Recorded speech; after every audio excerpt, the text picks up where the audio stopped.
There was a time where I was sipping lean, I was popping pills, I was doing Molly, shrooms, everything. And it was just an escape for me. You have all these people around me just kind of hanging on, wanting stuff from me, knowing that, like, I was living this lifestyle that they also wanted to live, drinking, smoking. Justin Bieber is making a comeback, and honestly, it's quite the revival. I don't have legal guardianship of him, but for the next 48 hours, he's with me. So, and we gonna go full crazy.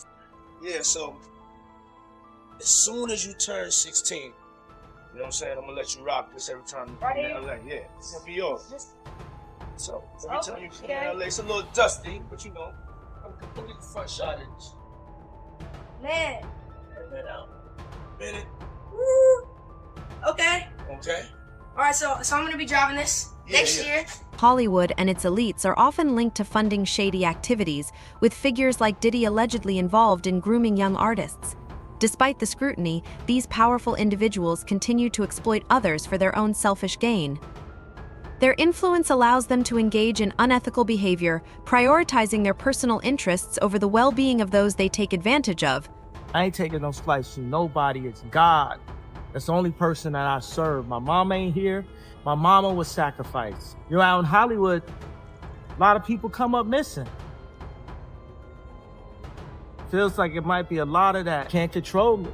You get what I'm saying? They can control Shaq. They can control Charles Barkley. They can control LeBron James. They can control Jay-Z and Beyonce. But not you, man. But they can't control me. You Not see, it you. ain't no name I won't name. Exactly. It's up. Of course, there are people who aren't afraid to stand up against these elites, and it seems like Justin Bieber has recently joined their ranks. I started valuing the wrong things in this business because there was things dangling in front of me. If I get this, I'll be happy. If I do this, I'll be happy. I never had that security in a family. I never had that consistency. I never had the reliability and the accountability and all these things that make you understand the way the world works. Here's everything you need to know. Nobody ever tells you that, like, when you get to the top, there's nothing there. There's nothing there. There's just more of that. If you want it, you know, I had ground and scraped and fought to make movies and to make the things that I wanted to make and to sell books and sell scripts, and I was doing all those things, and then I get there and I'm like a broken shell of myself with this relationship that threatened to sort of like truly like wreck my life, and I had done nothing to deserve that. And I'm like, what is life? Like, what, I'm so backwards. An unsettling network of influential people in Hollywood who reportedly groom young musicians under the guise of mentorship has been exposed. This revelation comes as actors and other industry figures have started to take a stand against the alleged corrupt system.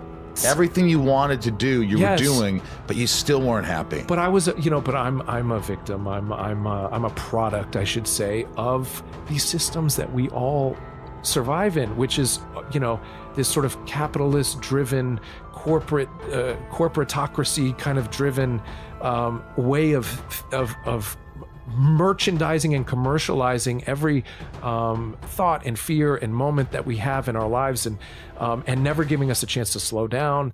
And when I was able to, I was on my way out, and I saw my kids, and I saw them grown up, and they You were really asking, saw that. Yes, I did, and I saw them asking me, just like a mature grown adult would say something very calmly without emotion, like, please don't do this. Justin Bieber believes that the industry is plagued by a dangerous culture where influential figures exploit and manipulate talented but vulnerable individuals. By sharing his own experiences as a young musician, Bieber highlights the challenges of navigating an industry that often neglects those struggling with exploitation. His revelations shed light on the difficulties faced by young artists and the broader issues of abuse within the industry. 16. You're not ready. 16. Slow down. Let's slow down, Jess. Okay. Let's slow down, One okay? step at a time. But yeah, the keys is yours when you get 16. You good to go. I'm good to go. Yeah. All right. And then when you get 18, you get the house. You get the mansion. Okay. I get the mansion. Yeah. So where are we off to now? Where would you like to go? I mean, wherever you want to go. Where are we going? So check this out, yo. Justin, you ever seen the movie 48 Hours? Right now, he's having 48 hours with Diddy, him and his boy. They're having the times of their lives, like, you know, where we hanging out and what we doing. We can't really disclose, but it's definitely a 15-year-old's dream. Even though the entertainment industry often hides those who commit abuse, Bieber stresses the importance of protecting young artists from the widespread exploitation that occurs within the industry. It was hard for me being that young and being in the industry and not knowing where to turn, and everyone, you know, telling me they love me and, you know, just turn their back on you in a second.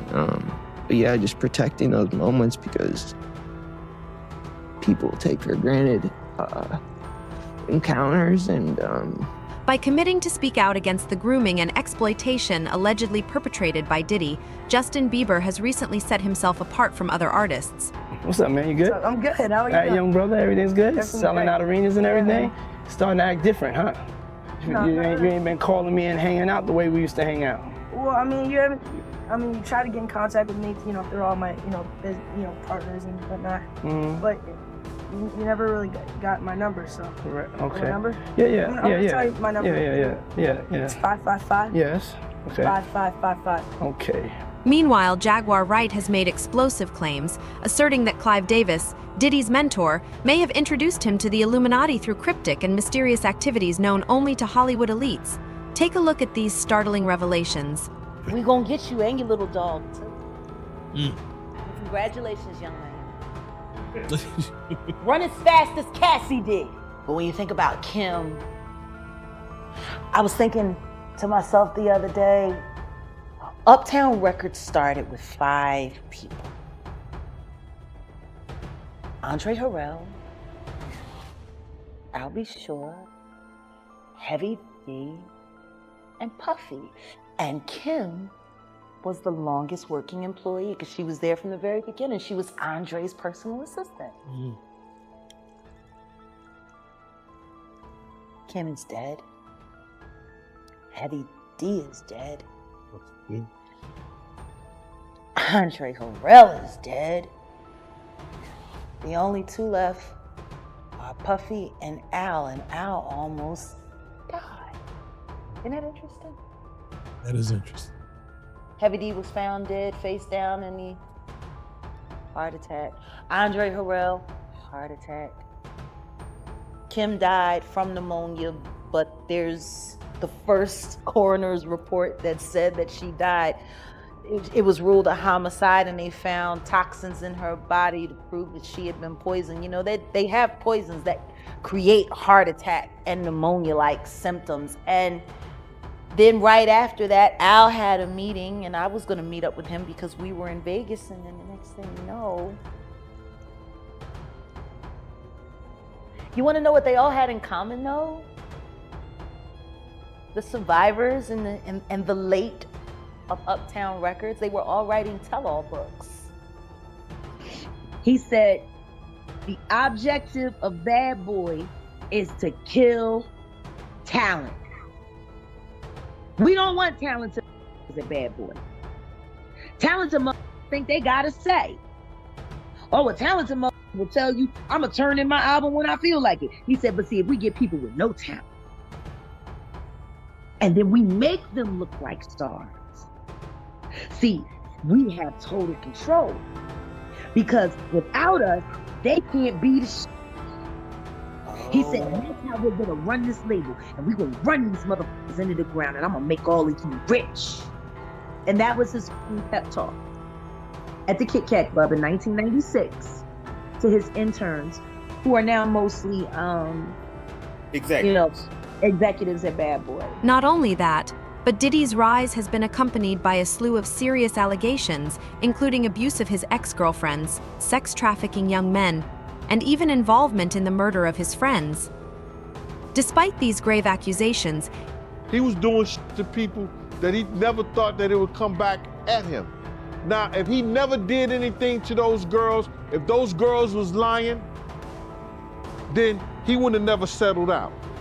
It was a girl that came out, Cam, 2.5 years before Cassie came out, and went on a major platform and told him how he was kicking her, beating her, and made her get rid of 2 kids.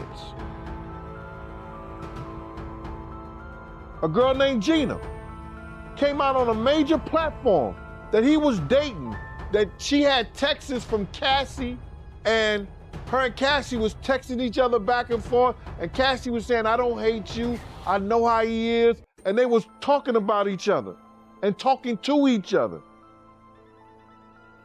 She came out 2 years ago. So you tell me, Cam, why didn't nobody take her case? I don't, maybe they didn't, I mean, I could guess. I mean, maybe they didn't believe him because he's puffy. He got a lot of star power. He can fight back, you know. She had no lawyers or nobody that was interested in going through that battle, and that long drawn out court battle, that they had to file papers. They had to do that 2-3 years ago. 2-3 years down the road, she ain't coming up with a dime.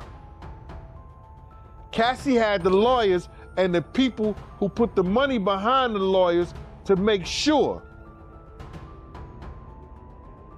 that her case was clam tight. Currently, Wright claims that Clive Davis played a major role in shielding Diddy from significant investigations and charges, including those related to Whitney Houston's murder. It's strictly for the purposes of financial gain for those who have access to her estate, including Clive Davis. Including Clive Davis. Clive Davis. This ain't a film to celebrate Whitney Houston. This is a film to, you know, pay the piper. He was the one trying to bring her back, though, at the time of prior to her death, right? He needed her back. Oh, yeah. He needed her back, but he needed her back and under his control.